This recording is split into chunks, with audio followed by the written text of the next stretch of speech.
All right, guys, if your vehicle is overheating, there's a few things you need to check first, and then you can dive a little deeper into it because a lot of things are actually very simple to fix. First thing, make sure that there's no coolant leaking down onto the ground or the floor or wherever you're parked at.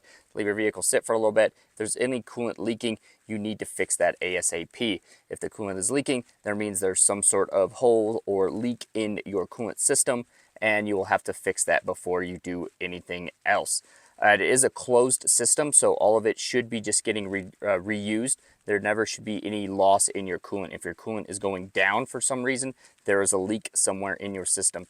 A lot of it you can just use like a UV light and kind of shine it on all the hoses and everything if you can't find a leak.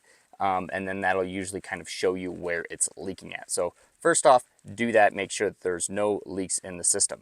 Second off, make sure that your coolant is topped off. It should be at least above that min line there. It will expand when it gets hot, so make sure you leave enough room for it to expand.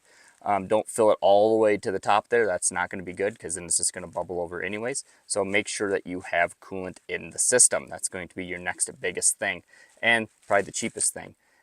Next up, you're going to want to make sure that your pressure cap is closed tightly and that it is up to date here. Just make sure that it still can hold this pressure. So this one has its 21 psi. They should last for a while, but a lot of times, sometimes this kind of just gives out and it won't keep the pressure in your vehicle. So if the system isn't pressurized, you're going to overheat a lot sooner because the coolant actually boils or gets hot at a higher temperature when it's under pressure.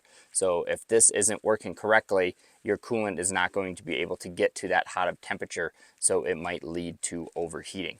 So if it's not going to be leaking, the coolant being low or the cap, you're going to have to move to some more sophisticated parts here. So you'll like kind of follow these hoses around. So your lower radiator hose is there coming from your radiator. So follow that and you'll get to your thermostat housing. So inside there is going to be your thermostat. Those will probably give out around, I'm guessing around 100,000 miles, but one of their big things is they can get stuck open or stuck closed. So if it gets stuck closed, your vehicle will have a hard time heating up. But if it gets stuck open, sorry, it'll have a hard time getting warmed up. And if it gets stuck closed, then you will have an overheating issue because it's not allowing that coolant to circulate through the engine. There's really no mechanism for that. They are coming out with some newer ones that are like electronic and stuff, but it's mostly just a thing of wax in there and it'll go by the temperature and sometimes it can just get clogged. So not too expensive to change out, probably like $20–$30 for a thermostat.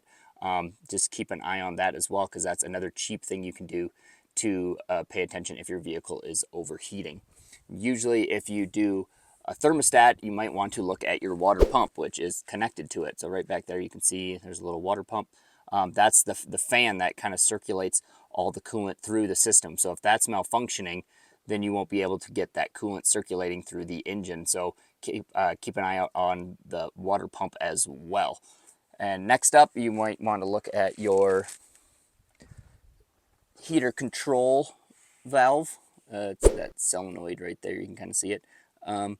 That part can go bad as well, which helps circulate the heat that goes to your heater core, which goes into your engine. So if that's clogged, you will have no heat in your engine bay. So if there's no heat in your cabin, that's probably a sign that your heater control valve is going bad. And that can also cause it to overheat as well because it's not letting that coolant get circulated enough as well. And lastly, you can check your heater core. You can flush these heater core valves out. Sometimes they get a little clogged up from just being older and crap getting into there. So you can flush those out because if those aren't getting circulated as well, it's not going to be too big of a deal. But if you want heat in your cabin, then you're going to want to be able to flush those out. And sometimes that can lead to overheating. So hopefully that helped you guys out there. If you're having some heating issues, kind of start from the bottom, work your way up. So some of those are actually pretty simple fixes and you'll be back out on the road.